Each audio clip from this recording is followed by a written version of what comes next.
ലോക്സഭാ തെരഞ്ഞെടുപ്പ് തീയതി ഇന്ന് പ്രഖ്യാപിക്കും. ഇന്ന് ഉച്ചതിരിഞ്ഞ് 3 മണിക്കാണ് തെരഞ്ഞെടുപ്പ് കമ്മീഷന്റെ വാർത്താ സമ്മേളനം. ഈ വാർത്താ സമ്മേളനത്തിന് മുമ്പും പിമ്പും വാർത്താ സമ്മേളനവും തത്സമയം സംപ്രേഷണം ചെയ്യാൻ എല്ലാവിധ ഒരുക്കങ്ങളും 24 ചെയ്തു കഴിഞ്ഞു. 24 ഇലക്ഷൻ എന്ന പേരിൽ ഒരുപാട് പരിപാടികൾ ഇത്തവണ നമ്മൾ പ്ലാൻ ചെയ്തിട്ടുണ്ട്. ഈ തെരഞ്ഞെടുപ്പ് ഉത്സവം അതിൻ്റെ ചൂടും ചൂരും ചോർന്നു പോകാതെ പ്രേക്ഷകരിലെത്തിക്കാൻ എല്ലാവിധമായ മുന്നൊരുക്കങ്ങളും നമ്മൾ ചെയ്തു കഴിഞ്ഞു.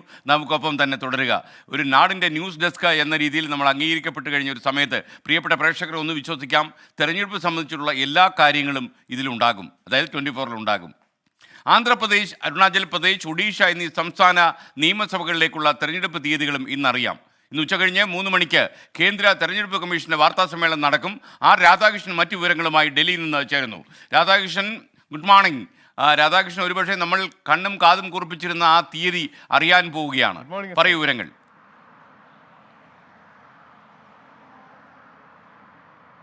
തീർച്ചയായിട്ടും ആണ് സ്കെയിൻ. ഇന്ന് 3 മണിക്കാണ് തെരഞ്ഞെടുപ്പ് കമ്മീഷൻ ഈ പ്രഖ്യാപനം നടത്താനായിട്ട് പോകുന്നത്. നമുക്കറിയാവുന്ന പോലെ ഇത് പ്രഖ്യാപിക്കേണ്ട തീയതി മാർച്ച് ഒരു 10-ന് മുമ്പായിരുന്നു. പക്ഷേ തെരഞ്ഞെടുപ്പ് കമ്മീഷനിലെ ചില പ്രശ്നങ്ങളും അതിനെ തുടർന്നുണ്ടായ നീട്ടിവെക്കലുകളും ഒക്കെയാണ് കഴിഞ്ഞു പോയത്. എന്നാൽ ഇന്നലെ സമ്പൂർണ്ണ തെരഞ്ഞെടുപ്പ് കമ്മീഷന്റെ യോഗം ചേർന്നിരുന്നു. ആ യോഗത്തിലാണ് നടത്തിയ ഒരുക്കങ്ങൾ തെരഞ്ഞെടുപ്പിന് പൂർണ്ണ സജ്ജമാണ് എന്ന് വിലയിരുത്തിയ സാഹചര്യത്തിൽ ഇന്ന് വീണ്ടും സമ്പൂർണ്ണ യോഗം ചേർന്ന് തീയതികളുടെ കാര്യത്തിൽ അന്തിമ ധാരണയെത്താനും 3 മണിക്ക് പ്രഖ്യാപനത്തിനും വേണ്ടിയിട്ട് തീരുമാനിച്ചിരിക്കുന്നത്.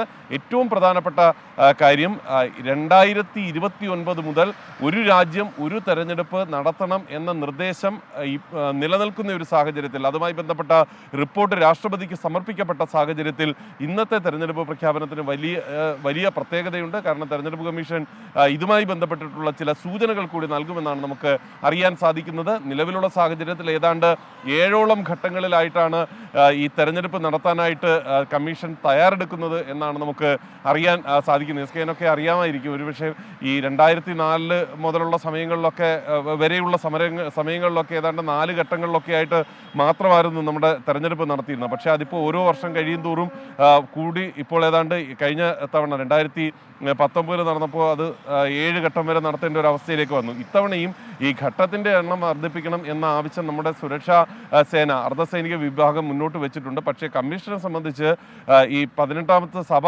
രൂപീകരിക്കാനായിട്ടുള്ള കാലാവധി, അതുമായി ബന്ധപ്പെട്ടിട്ടുള്ള നടപടിക്രമങ്ങൾ പൂർത്തിയാക്കുക എന്നുള്ളത് വേഗത്തിൽ വേണം. ഈ ഒരു സാഹചര്യത്തിൽ പരമാവധി 7 എന്ന വിധത്തിൽ ആയിരിക്കും ചിന്ത പോവുക എന്നാണ് നമുക്ക് ഇപ്പോൾ കണക്കാക്കാനായിട്ട് സാധിക്കുക. നമ്മുടെ കേരളമടക്കമുള്ള സംസ്ഥാനങ്ങളുടെ, ദക്ഷിണേന്ത്യൻ സംസ്ഥാനങ്ങളിൽ നമ്മുടെ കേരളത്തിൻ്റെ കാര്യം നോക്കുമ്പോൾ സാധാരണഗതിയിൽ ഒരു മധ്യ സമയത്ത് ഈ 7 ഘട്ടങ്ങളായിട്ട് നടക്കുമ്പോഴൊക്കെ 3-4 ഘട്ടങ്ങൾ എന്ന രീതിയിലാണ് കേരളത്തെ സാധാരണ പരിഗണിക്കുക. നമ്മുടെ സംസ്ഥാനത്തെ പ്രധാനപ്പെട്ട ആഘോഷങ്ങൾ ഒക്കെ കണക്കിലെടുത്തുകൊണ്ടാണ് ആ തീയതി വരാനായിട്ട് പോകുന്നത്. ഏതായാലും ഏപ്രിൽ 14-ന് ശേഷമൊക്കെയുള്ള ഒരു തീയതിയിലേക്ക് കേരളത്തിൽ വോട്ടെടുപ്പ് നടക്കും എന്ന വിധത്തിലാണ് നമുക്ക് പ്രാഥമികമായിട്ട് നടന്ന ചർച്ചകളുടെ അടിസ്ഥാനത്തിൽ അറിയാനായിട്ട് സാധിക്കുന്നത്. ഏതായാലും തെരഞ്ഞെടുപ്പ് പ്രഖ്യാപനം ഈ 3 മണിക്ക് ഉണ്ടാകും. 3 മണിക്ക് തെരഞ്ഞെടുപ്പ് കമ്മീഷൻ അവരുടെ ഈ പ്രഖ്യാപനത്തിലൂടെ ഏതൊക്കെ ദിവസങ്ങളിലാണ് തെരഞ്ഞെടുപ്പ്, ഏത് ദിവസമാണ് വോട്ടെണ്ണൽ എന്നതടക്കമുള്ള കാര്യങ്ങൾ പറയുകയും ചെയ്യും.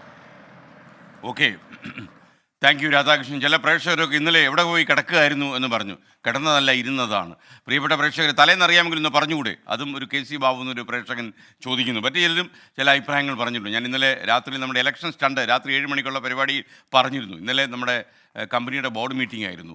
ഈ കോർപ്പറേറ്റ് ഭരണത്തിൽ മറ്റൊരു പരീക്ഷണമാണ് ഞാൻ നടത്തുന്ന കുറച്ച് കാലമായി. അതായത് സാധാരണഗതിയിൽ ഈ ബ്രിട്ടീഷുകാർ നമ്മളെ ഏൽപ്പിച്ചൊരു പദ്ധതിയുണ്ട്, വിഭജിച്ച് ഭരിക്കുക. അതായത് ഡിവൈഡ് ആൻഡ് റൂൾ.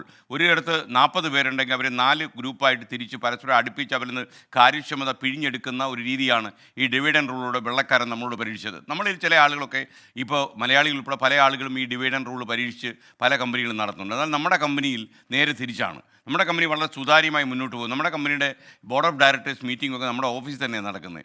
സാധാരണ കോർപ്പറേറ്റ് കമ്പനികളിലൊക്കെ ഈ ബോർഡ് ഓഫ് ഡയറക്ടേഴ്സ് ആരൊക്കെയാണെന്ന് പോലും ചിലപ്പോൾ അറിയാൻ കഴിയില്ല. ഞാൻ ഏഷ്യാനെറ്റ് ഇരിക്കുമ്പോൾ ആരായിരുന്നു ബോർഡ് ഓഫ് ഡയറക്ടർ എന്ന് എനിക്കറിയത്തില്ലായിരുന്നു. ഒരു ബോഡി ഞാൻ കണ്ടതാകെ ബ്ലാക്ക് ബോർഡായിരുന്നു. അപ്പോൾ എന്നാൽ നമ്മുടെ ഓഫീസിൽ തന്നെയാണ്, നമ്മുടെ കോർപ്പറേറ്റ് ഓഫീസിൽ തന്നെയാണ് ഈ ബോർഡ് മീറ്റിംഗ് ഒക്കെ നടക്കുന്നത്. ഇന്നലെ ബോർഡ് മീറ്റിംഗ് ആയിരുന്നു, നിങ്ങൾക്കറിയാം. അത് ഞാൻ ഇന്നലെ പറയുകയും ചെയ്തു. അപ്പോൾ അതുകൊണ്ടാണ് എനിക്ക് വരാൻ പറ്റാതെ പോയത്. അപ്പോൾ നമുക്ക് പകരം നല്ല അവതാരകർ പ്രത്യക്ഷപ്പെട്ട ഒരു കാര്യങ്ങളൊക്കെ പറഞ്ഞില്ലേ.